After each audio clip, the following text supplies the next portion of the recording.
In a quiet town surrounded by hills, there lived a young boy named Ariv.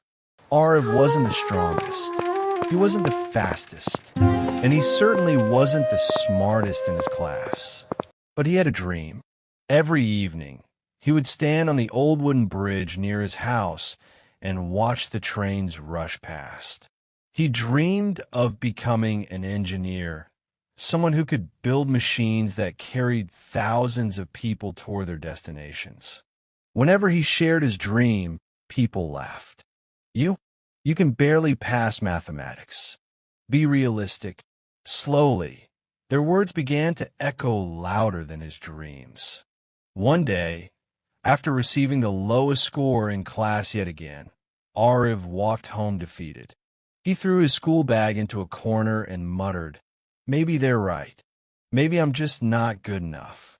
His grandfather, who had been quietly watching, called him over.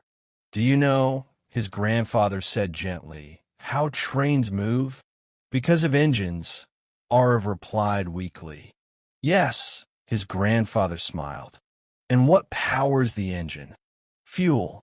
His grandfather looked into his eyes and said, "Belief is the fuel of the human engine. Without it, you stop. With it, you can pull unimaginable weight." That night, something changed. Ariv didn't suddenly become a genius.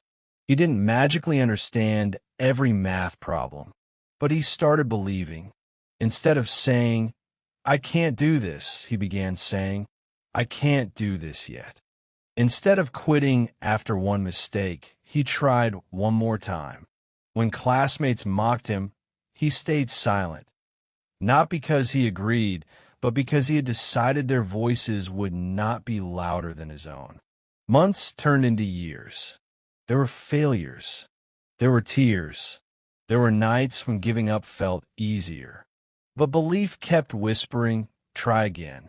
One day, Ariv stood on a stage, not as a spectator, but as a graduate engineer receiving an award for designing an energy-efficient railway engine.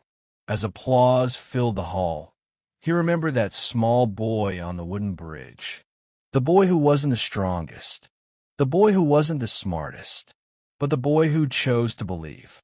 And that made all the difference.